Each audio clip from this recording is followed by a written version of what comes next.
Hello there, I am an Archotech. But you could probably already tell that, couldn't you? Yes, I'm an ancient godlike being, get over yourself. And more importantly, this is Berry the Bluebird. She's more than just my pet. She's my best friend. I love you too, Barry. We live here on an asteroid that we've recently terraformed, turning it into our own little piece of paradise. We crash-landed here quite some time ago when we were actually venturing out into the great beyond to try to find the rest of my people. Which I think they might all be dead, so we don't really care anymore. Our little humble abode is currently in a low orbit around a vac world. Probably a once populated somewhat world by some ancient human colonies or something. Nobody can really live there now, who cares? Even though nobody lives on the surface, many humans do have a few stations in orbit around the planet. Some of them bother us and we slaughter them, others mind their own business and we allow them to survive and we tolerate their presence. But all this is rather lonely. You know, I do love Berry the Bluebird. She's my best pal, as I mentioned, but she's not exactly one for complex conversation. And sure, I haven't been able to find my people, but what if, maybe, just maybe, I could bring my people to me? Thankfully, being an Archotech, I still have access to some of the vast knowledge that my people acquired, which is beyond most humans' comprehension, so I'll spare you some of the details, but I will tell you that it also means I know how to go about doing some rudimentary cloning. And our good friend Dag Nabbit brings up an interesting conundrum. Can I clone myself? Can I really restore a small fraction of the population of my species and my people by cloning only me? Let's find out. Now, since the cloning process takes up a lot of room, a lot of effort, and also a lot of power, we are going to be digging out a very large room here under the asteroid. That way we should have enough space to do whatever we need, while also having some space to expand. I didn't currently have anywhere to put all the vaxstone chunks, so of course we're going to be cutting them into blocks, and we'll end up using them for furniture and flooring as we have thus far. I will say though, I'm not all that pleased with using vaxstone to go about making flooring and furniture. The reason for that is because, one, I feel like the colors are a bit too dull, and two, I'm an Archotech, for God's sake. Surely I could do better than that, so eventually I'll end up changing this. But for now, it serves its purpose, and I have much larger issues to attend to, like creating all these growth vats. Thanks to the comms console that we built last episode, I am able to trade with humans as much as I find them a bit despicable and cruel and not really worthy of being allowed to breathe.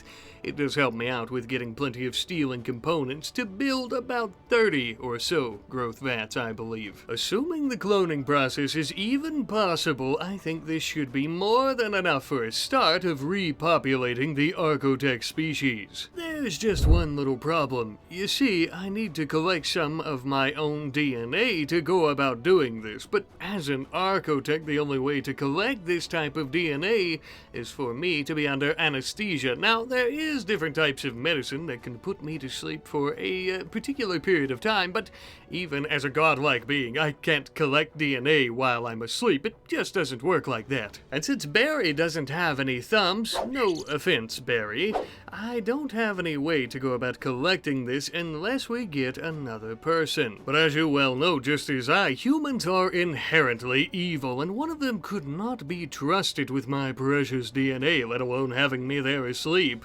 So I need to come up with a better solution.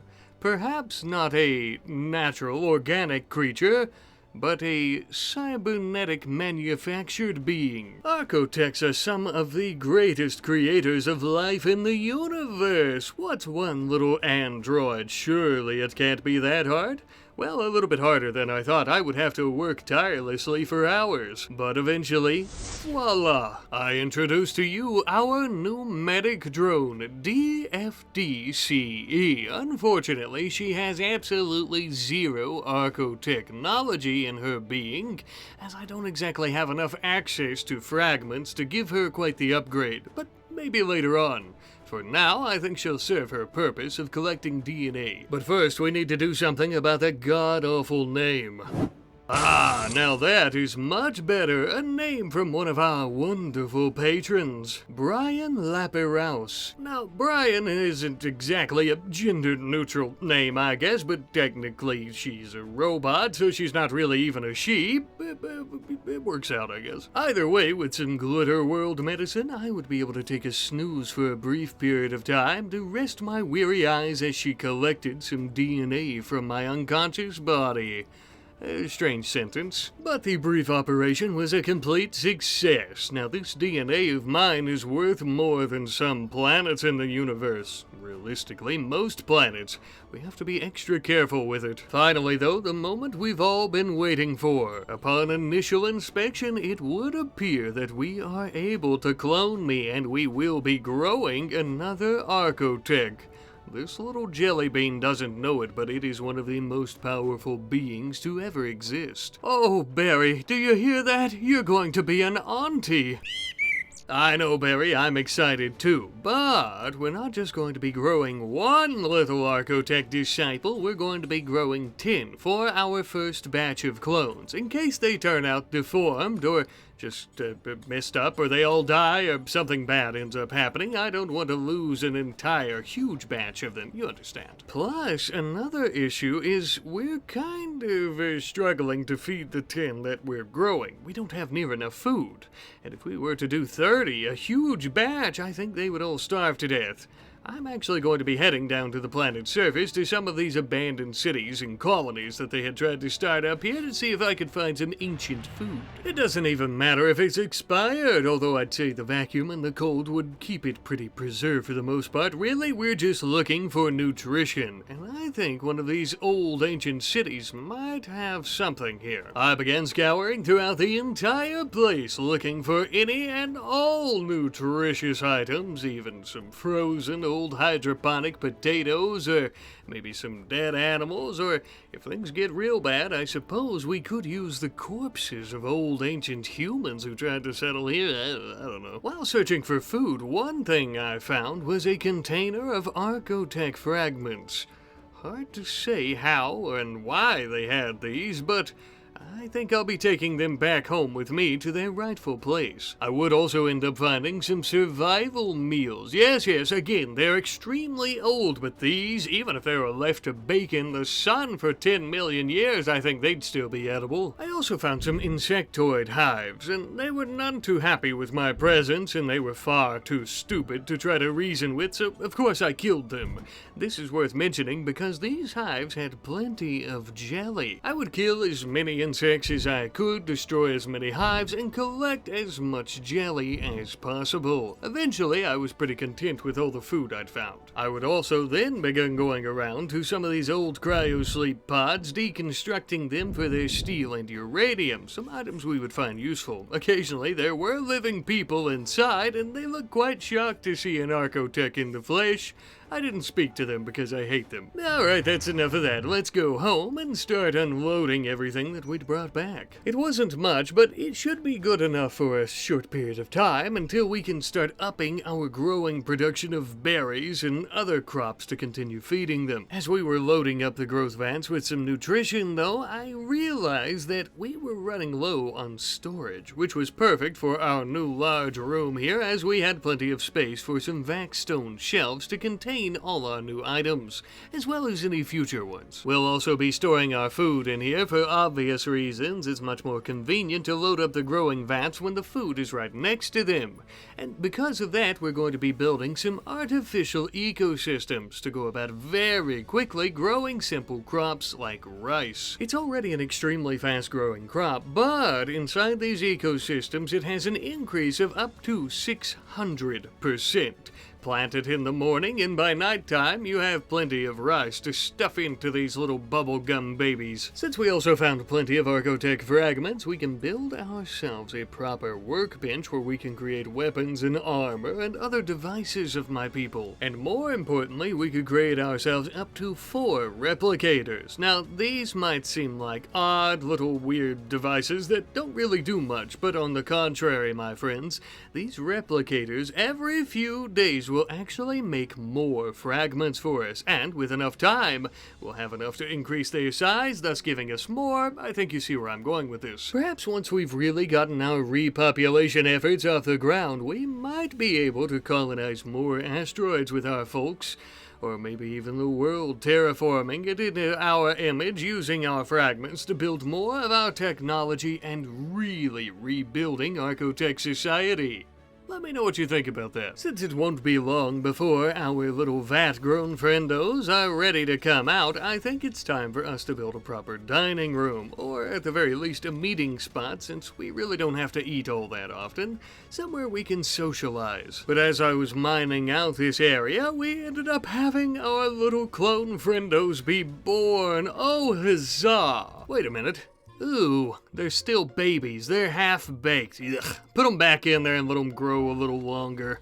Still exciting, though, but don't you dare come out of your test tube until you're ready. 6 foot tall and able to speak, you little dummy. If you can't hold your head up and walk around, I don't want you. Anyway, let's get back to working on that meeting/dining room area. Now, it was at this point I actually started ripping up all of the vac-stone flooring and things like that. As I kind of mentioned earlier, I don't really like the idea of using vac-stone for a floor and furniture. Now, in this case, I'm still using it for furniture, but for the floor, I am going to be going for a very natural forest look. We terraformed the entire asteroid. Why would we cover up such beauty after so much work? And you know what? Initially, I wasn't so sure about it, but I think it's really growing on me. I love having a natural look like this, not only because it just looks nice and we terraformed the asteroid, but Archotechs are known for being the seeders of the universe and terraformers. This makes the most sense, more so than vac-stone for sure, but also more so than this complex technological marvel floor. Well, at least that's how I feel about it. So much so that I actually started doing this on the entire asteroid in every single room, and I started trying to ensure that we have more grass, more vegetation overall with bushes and trees, and just a bit more nature in general. Obviously, I would love to hear your opinions on the matter, but I think you'd probably agree with me that this is pretty fitting. Also, in my opinion, it is much cheaper, as we don't have to waste any Archotech fragments on Archotech flooring, and we don't have to waste steel on steel flooring, blah blah blah, you understand. As time continued to pass and I watched the vegetation on the asteroid grow, I also witnessed our clones growing to their full and complete size. It won't be long now before they're fully grown and ready, but I've been wrestling with a bit of a conundrum. We're going to have an Archotech army of clones, but how are we going to transport them around? Well, we had recently overheard some of the Traders Guild in orbit talking about a crashed grav ship. A grav ship is some pathetic human attempt to mimic Archotech technology. Although it could be quite useful for us, so I decided to head down there to grab the engine for myself. One little hiccup, though, is the fact that it is protected by a gigantic mass of mechanoids. No wonder the humans were too afraid to come here. I suppose I should be afraid. Oh, you already know. This is normally the part where I'll do some type of montage of me killing all these scythers and then ultimately making my way towards the War Queen, slaughtering them, if you could even call it that, with these mechanical beings, but unfortunately there's not a lot of sound since we're in a vacuum, so I've decided to narrate over it. I hope that's okay. As you can see, we killed them all. Looks like this piece of junk is ours now. And it is, yes, a piece of junk in comparison to my vast knowledge, but it's the best that we currently have and could make for a fine vessel to transport our new populace. The only issue is I didn't terraform this whole damn rock just so I could start building a grav ship on it and make everything super ugly.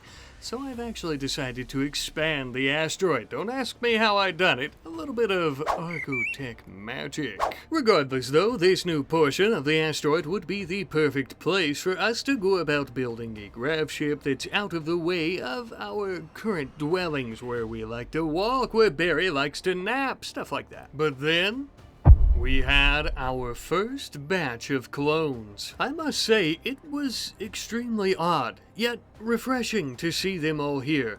I hadn't seen another of my kind in eons. You handsome little devils, I am extremely excited to be rebuilding the population with you. It was like looking in a mirror. Probably just because they're younger versions of me, though. Well, Barry, old pal, now we have a lot of friends to communicate with and to have a grand old time with and to maybe take over the universe with. I will say they're a bit skinnier than I imagined. Perhaps it's because they had a bit of biostarvation in the first few years of life inside their tanks, but nevertheless they are grand, perfect beings like myself, regardless if they're a bit petite. I will say, though, we need to give them some proper names, and thanks to my wonderful patrons, I was able to do so relatively easily. Now then, we need to get them acquainted with their new home here in the skies and in the heavens, and we also need to educate them about what they are and where they come from. We don't need them petting Barry on the head, not realizing they have a godlike body, and accidentally crushing her to death. That would be the least of our problems, to be honest with you, given that there's 11 of us, soon to be 41 of us. That's right, it's finally time for us to really create our Archotech army, as we are going to be growing 30, yes, you heard me correctly, 30 more clones, an entire full batch. Since we need to ensure that we can keep them all fed and we don't need them dying of biostarvation and malnutrition, we are going to be mining out another large section of the asteroid. This is going to be our growing zone for our clone batches, but before we get to that, look how industrious we are now. I thought my work speed was incredible when there was only one of me, but when there was 11, oh my god, we could really move mountains literally within a few minutes. Imagine once we have an entire army what we'll be capable of. I actually think we might have a chance at terraforming the entire planet just with more people. Speaking of which, let's get our great big rice farm going with these artificial ecosystems. That way we can ensure the rest of us don't die of starvation, as mentioned previously. Although I did notice a small issue after building all these. It seems we're having some power problems. Up until this point, we haven't really had any problems with generating electricity, but since we're using human designs for solar panels and things like that, I think it's time we ditch those primitive ways of creating power and we use an ancient one of my people's. This, my friends, is a violence generator. Essentially, to summarize for your pitiful human minds, it takes people's souls and psychic energy from their corpses and converts that into electricity. I'd love to explain it to you further in detail, but your pathetic little body couldn't live for 1,000,000 years for me to take the time to try to make you understand it, and I could explain it to you, but I can't understand it for you, you poor simple organism. Let me try simplifying it for you. No souls absorbed. Machine gods hungry. We bring human corpses to machine. Now machine gods full, not hungry anymore. Make electricity. Does that make sense? Now then, we have the electricity, we have all the food growing, and we have our batch of clones growing. I think it's time that we convert the entire asteroid into a proper home, not only for me, myself, Barry, and our android Brian, as well as the other 10 clones, but for every clone that is growing and every clone that will be growing in the very near future. We have to ensure that this place can house all of us, which is a pretty big ask for a little rock floating around. I eventually may start terraforming some others, or, as previously mentioned, the entire planet would be pretty cool. Speak of the devil, our little clones are babies now. They sure are growing fast. Probably helps that we're feeding them properly this time.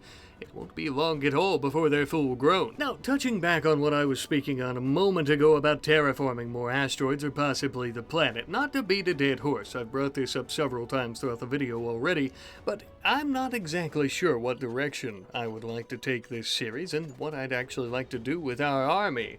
I think I'd like a few opinions or suggestions from you guys, if you'd be so kind. I have this idea of possibly having the Archotechs terraform all the asteroids around the planet, terraform the planet itself at some point, and perhaps we Archotechs could live in the heavens on the asteroids, and we could have our society here while we seed the planet with our own creations. Let me know what you think, though. It would appear that I've been yapping for several days on end, and our batch of clones is finally finished. Again, being named after my amazing patrons.